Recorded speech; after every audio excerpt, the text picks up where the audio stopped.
नमस्कार, अपना एमपी देख रहे हैं आप। मैं हूं आपके साथ प्रशांत कटारिया और बुलेटिन की शुरुआत जबलपुर से आई बड़ी खबर के साथ करेंगे। एनआईए और एटीएस की दबिश का मामला है। एनआईए के छापों में अधिवक्ता के घर से कारतूसों का जखीरा मिला है। अहदुल्ला उस्मानी ने स्टोर रूम की अलमारी में कारतूस रखे हुए थे। 59 जिंदा कारतूस .32 mm के और 5.5 mm के कारतूस जब्त किए गए। एनआईए को रोकने और कार्यवाही में बाधा उत्पन्न करने का पर मामला भी दर्ज किया गया। अधिवक्ता, उसके पुत्र और उसके भाई पर एफआईआर दर्ज की गई है। एनआईए की कार्रवाई के दौरान उस्मानी परिवार ने टीम को घर में घुसने से रोका था। ओमती पुलिस ने शासकीय कार्य में बाधा सहित अन्य धाराओं के तहत मामला दर्ज किया है। जबलपुर के ओमती थाने में यह मामला दर्ज हुआ है। तो ये बड़ी खबर, अहम खबर है जबलपुर से, जहां एनआईए और एटीएस की दबिश के मामले में एनआईए के छापे में अधिवक्ता के घर से कारतूसों का बड़ा जखीरा मिला है।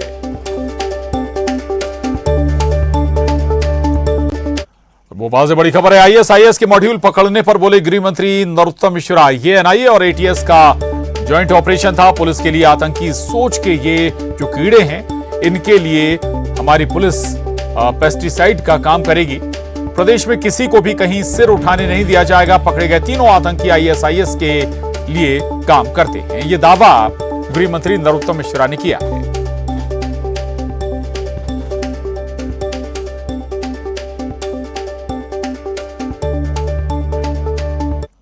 टीएस और हमारी जो एनआईए दिल्ली की टीम है, इनका ज्वाइंट ऑपरेशन था। मैं पहले भी कह चुका हूं कि इन पुलिस के लिए ये जो आतंकी सोच के कीड़े हैं, इसके लिए हमारी पुलिस पेस्टिसाइड का काम करेगी मध्य प्रदेश। किसी को कहीं सिर नहीं उठाने दिया जाएगा। आप देखेंगे एचयूटी वाली कार्रवाई हो, चाहे दूसरे संगठन हो, जेएमबी जैसे संगठन हो, या आईएसआईएस संगठन हो, सभी पर कार्रवाई कर रहे हैं। ये लोग वहां मस्जिद में मीटिंग करते थे, लोकल की मस्जिद में, और कट्टर प्रवृत्ति का वो फैलाते थे। कई एंगल इसमें और सामने आए हैं। इन्होंने अपना बिस्मिल्लाह के नाम से ग्रुप बनाया हुआ था और उस ग्रुप के माध्यम से संचालित होता था। मैं एक बार पुनः दोहराना चाहता हूं इस बात को कि ऐसी कोई भी सोच या ऐसा कोई भी कृत्य आतंक का, ये मध्य प्रदेश में बुरी तरह से कुचला जाएगा। कोई भी सर नहीं उठा पाए।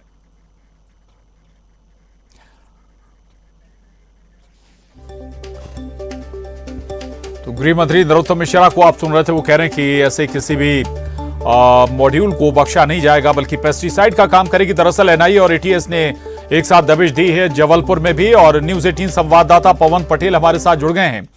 पवन, ये अब धीरे धीरे जो एचयूटी का मामला अब आईएसआईएस से भी जुड़ता हुआ नजर आ रहा है।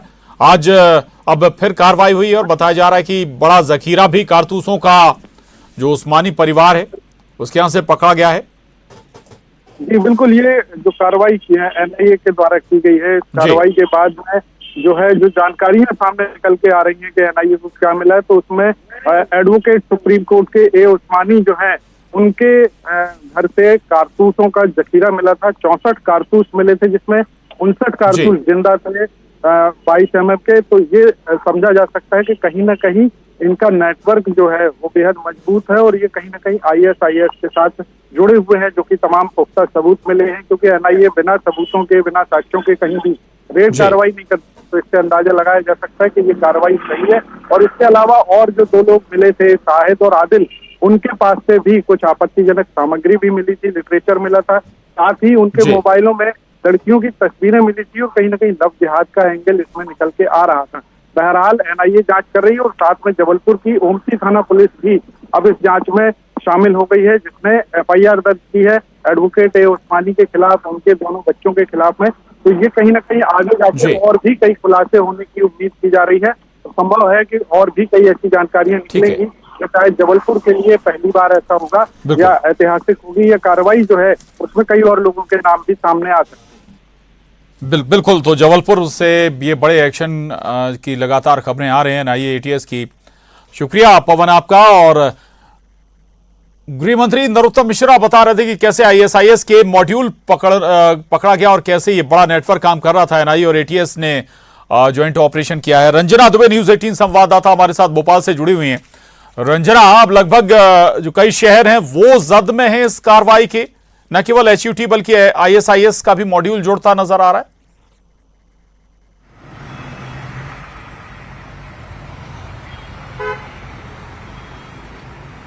जी प्रशांत, बिल्कुल सही कहा आपने, क्योंकि मध्य प्रदेश में जो एचयूटी और आईएसआई का जो नेटवर्क है लगातार अपने पैर पसार रहा है और खंडवा, बुरहानपुर और इसी के साथ ही अब जबलपुर में भी जो कुछ लोग हैं वो गिरफ्तार किए गए हैं और इस पूरे मामले को एनआईए देख रही है। हालांकि गृह मंत्री नरोत्तम मिश्रा ने कहा है कि एनआईए और एटीएस की संयुक्त जो कार्रवाई है वो जबलपुर में की गई थी, लेकिन अभी इस पूरे मामले में क्या कुछ आगे कार्रवाई की जाएगी और आगे और भी कई बड़े खुलासे होने वाले, इस पूरे मामले को एनआईए देख रही है। लेकिन यहाँ पर जो इनपुट निकलकर सामने आया है प्रशांत, वो यही है कि जितने लोग गिरफ्तार हुए हैं वो मस्जिद में बैठ के क्या करते थे, किस तरीके से जो आगे क्या कुछ करना है इसकी रणनीति भी मस्जिद में ही बैठकर बनाई जाती थी और इन्होंने बिस्मिल्लाह के नाम से एक ग्रुप बनाया था, नेटवर्क इनका संचालित होता था और इसमें कोड वर्ड में इनकी बातें हुआ करती थी और किस हिसाब से आगे कौन सी घटनाएं करनी है इसको लेकर इसी बिस्मिल्लाह ग्रुप पर आगे की जो रणनीति है वो तैयार हुआ करती थी, किस तरीके से और जो युवाओं का नेटवर्क है उसको तैयार करना है। तो इन तमाम चीजों का अभी फिलहाल खुलासा हुआ है, लेकिन अभी कई और परतें इस पूरे मामले को लेकर खुलने वाली है। कितने लोग इससे जुड़े हुए थे, कहां कहां इनका नेटवर्क और फैला हुआ है, तो अभी ये कार्रवाई में कई और बड़े खुलासे हो सकते हैं। इसी बात को लेकर गृह मंत्री नरोत्तम मिश्रा ने आज कहा है और ये भी कहा है कि इस तरीके से लोगों को मध्य प्रदेश में पनपने नहीं दिया जाएगा, बल्कि उनका बिल्कुल रंजना, हमें और कार्रवाई का भी अभी इंतजार करना होगा, जैसा कि गृह मंत्री बता भी रहे हैं। शुक्रिया आपका इस पूरी जानकारी के लिए। आगे बढ़ेंगे और भोपाल से बड़ी खबर है, बीजेपी की बड़ी बैठक होने जा रही है। आज नेताओं में समन्वय बनाने को लेकर यह बड़ी बैठक बुलाई गई है। केंद्रीय मंत्री नरेंद्र सिंह तोमर, ज्योतिरादित्य सिंधिया, महासचिव कैलाश विजयवर्गीय, प्रदेश प्रभारी मुरलीधर राव, मुख्यमंत्री शिवराज सिंह चौहान और प्रदेश अध्यक्ष वीडी शर्मा, सभी बड़े नेता इस बैठक में शामिल होने जा रहे हैं। तो ये बड़ी खबर और बड़ी बैठक आज बीजेपी के लिहाज से माना जा रहा है कि समन्वय बनाया जाएगा और तमाम बड़े नेता इस बैठक में शामिल होने जा रहे हैं। केंद्रीय मंत्री नरेंद्र सिंह तोमर से लेकर ज्योतिरादित्य सिंधिया और कैलाश विजयवर्गीय, महासचिव प्रदेश प्रभारी मुरलीधर राव, सीएम शिवराज सिंह चौहान, प्रदेश बीजेपी अध्यक्ष वीडी शर्मा इस बैठक में शामिल होने जा रहे हैं। न्यूज 18 संवाददाता भोपाल से शैलेंद्र सिंह चौहान हमारे साथ जुड़ गए हैं। शैलेंद्र, तमाम जो टॉप लीडरशिप इस बैठक में शामिल होने जा रही है, यानी कि वाकई मसला बहुत बड़ा है। देखिए, भाजपा की आज एक बड़ी बैठक शाम को होने जा रही है, वो होगी सीएम निवास में। लेकिन अभी हम हैं भोपाल के कुशाभाऊ ठाकरे परिसर में। इस परिसर में अभी केंद्रीय मंत्री भूपेंद्र यादव, मुख्यमंत्री शिवराज सिंह चौहान और प्रदेश अध्यक्ष वीडी शर्मा मौजूद रहेंगे। ये बैठक जो मोदी सरकार के 9 साल पूरे होने पर रखी गई है और यहाँ पर भाजपा के बड़े नेता उन तमाम प्रबुद्ध जनों के साथ, मीडिया के साथ और उन विशिष्ट हस्तियों के साथ संपर्क करने जा रहे हैं जिनके साथ उन्हें संवाद करना है। ये भाजपा के मिशन 2023 को लेकर बैठक हो रही है और आज ये सुबह बैठक के बाद शाम को फिर एक और बैठक होगी जिसमें केंद्रीय मंत्री नरेंद्र सिंह तोमर हो, ज्योतिरादित्य सिंधिया हो, प्रदेश प्रभारी मुरलीधर राव हो या भाजपा के कई तमाम बड़े नेता जो कि प्रदेश में भूमिका रखते हैं, वे सभी यहाँ मौजूद रहेंगे। लेकिन अभी वाली बैठक जो है वो यहाँ पर मीडिया के साथ संवाद है, इसके अलावा विशिष्ट जनों के साथ संवाद है और इन सभी के बीच केंद्रीय मंत्री जो मोदी सरकार की 9 साल की जो तैयारियां हैं या 9 साल में जो सेवा, सुशासन, गरीब कल्याण का जो विकास के काम हुए, उन सब उपलब्धियों के बारे में इस बैठक में बताया जाएगा। ठीक बात है। और मुख्य तौर पर अगर हम कहें कि चुनावी बैठक ये, और खास तौर से जो 9 साल केंद्र के हैं उनको भी जनता तक कैसे ले जाना है, तमाम पहलुओं पर चर्चा होगी। बहुत शुक्रिया शैलेंद्र आपका इस जानकारी के लिए। आगे बढ़ेंगे, दिल्ली से बड़ी खबर है, कांग्रेस की बड़ी बैठक, मल्लिकार्जुन खड़गे बैठक ले रहे हैं, राहुल गांधी भी बैठक में मौजूद हैं, कमलनाथ, दिग्विजय सिंह, कांतिलाल भूरिया भी बैठक में शामिल हैं। विधानसभा चुनाव की रणनीति को लेकर बताया जा रहा है कि मंथन हो रहा है। अजय सिंह, सुरेश पचौरी और गोविंद सिंह भी बैठक में शामिल हैं। तो कांग्रेस की बीजेपी लीडरशिप दिल्ली में है और कांग्रेस की बड़ी बैठक दरअसल दिल्ली में चल रही है। मल्लिकार्जुन खड़गे, कांग्रेस के राष्ट्रीय अध्यक्ष, बैठक ले रहे हैं। उनकी अध्यक्षता में बैठक चल रही है और बैठक में राहुल गांधी मौजूद हैं। और मध्य प्रदेश से अगर जिक्र करें तो पीसीसी चीफ कमलनाथ, राज्यसभा सांसद दिग्विजय सिंह, कांतिलाल भूरिया और इसके अलावा प्रदेश के नेता अजय सिंह, सुरेश पचौरी और गोविंद सिंह भी इस बैठक में मौजूद हैं। तो कांग्रेस भी विधानसभा चुनाव की रणनीति पर लगातार चर्चा कर रही है। भोपाल से बड़ी खबर है। महाकाल लोक में तूफान से मूर्ति टूटने पर बोले गृह मंत्री नरोत्तम मिश्रा। कमलनाथ के बयान पर नरोत्तम मिश्रा का जवाब आया है। कांग्रेस केवल ट्विटर, टीवी और पेपर तक रह गई है। बवंडर आया था, प्राकृतिक आपदा थी। कांग्रेस आपदा में अवसर खोजती है। ट्विटर और टीवी तक रह गई है, पेपर तक रह गई है। आपदा में यही ढूंढते हैं ये लोग, मदद कभी नहीं करते। सिर्फ ट्विटर और टीवी तक रह गई है, पेपर तक रह गई है। आपदा में यही ढूंढते हैं ये लोग। और सज्जन सिंह वर्मा, क्या कुछ आपको बता दें खबर, कांग्रेस नेता सज्जन सिंह वर्मा का यू टर्न धीरेन्द्र शास्त्री और प्रदीप मिश्रा को लेकर उन्होंने बयान दिया था। विवादित बयान पर उन्होंने माफी मांगी है। मैं शब्दों को सही तरीके से संजो नहीं पाया।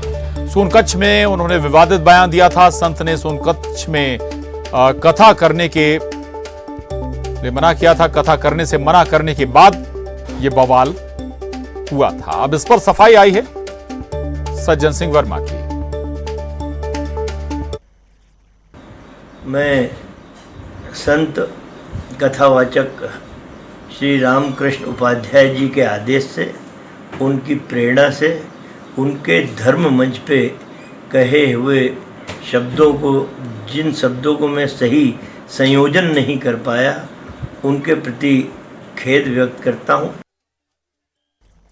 आगे बढ़ेंगे। भिंड से बड़ी खबर है। भिंड में एयरफोर्स के हेलीकॉप्टर की इमरजेंसी लैंडिंग हुई है। तकनीकी खराबी के चलते अपाचे हेलीकॉप्टर की लैंडिंग कराई गई। पायलट और सवार सैनिक सभी सुरक्षित हैं। प्रशासनिक अमला मौके पर पहुंचा हुआ है। पायलट ने खेत में हेलीकॉप्टर उतार दिया जब तकनीकी खराबी आई। बेहद अत्याधुनिक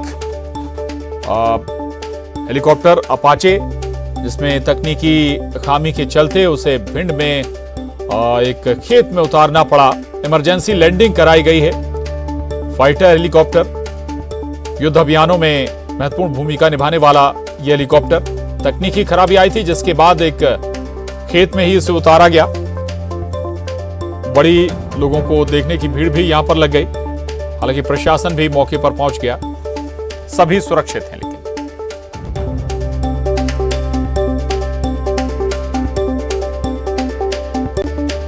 बात करेंगे महाकाल की नगरी उज्जैन की, जहां बीते कल आए तूफान ने तबाही मचा दी। इस तूफान ने नवनिर्मित महाकाल लोक को भी काफी नुकसान पहुंचाया था। इस तूफान का एक वीडियो भी सामने आया है जिसमें महाकाल लोक में लगी सप्त ऋषियों की मूर्तियां गिरती हुई नजर आ रही हैं। बताया जा रहा है कि महाकाल लोक में 30 किलोमीटर प्रति घंटे की रफ्तार से तूफान आया था, जिसका वीडियो सोशल मीडिया पर धड़ल्ले से शेयर किया जा रहा है। तो ये तस्वीरें देखिए आप, महाकाल लोक से ये तस्वीरें सामने आई हैं। दरअसल तूफान के बाद कुछ मूर्तियों को नुकसान पहुंचा है। कुछ मूर्तियां गिर गईं और इसी के बाद हालांकि इस पर सियासत भी हुई, सवाल भी उठे। लेकिन ये तस्वीरें देखिए आप, बेहद वेग का ये तूफान जिसका असर महाकाल लोक में भी पड़ा।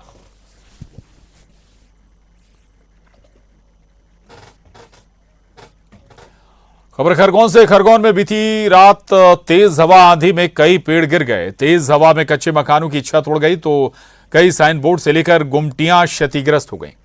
बताया जा रहा है कि तेज हवाओं की रफ्तार करीब 60 से 70 किलोमीटर प्रति घंटे की रही।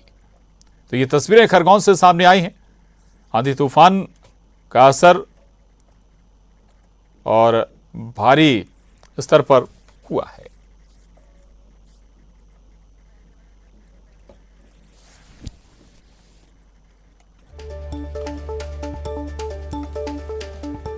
और खबर बुरहानपुर से। बुरहानपुर के राजपुरा क्षेत्र में एक मकान में शॉर्ट सर्किट के चलते आग लग गई। आग लगने से हड़कंप मच गया और घर के लोग बाहर भागे। लोगों की सावधानी से बड़ा हादसा टल गया और समय से पहुंची दमकल ने भी आग पर समय रहते काबू पा लिया।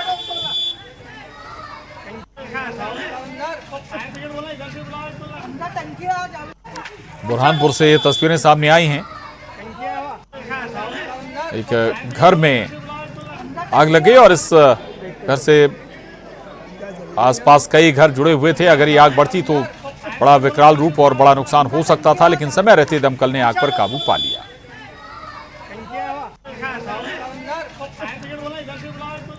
और अब रुक करेंगे सिटी टॉप 20 का। मिड में एयरफोर्स के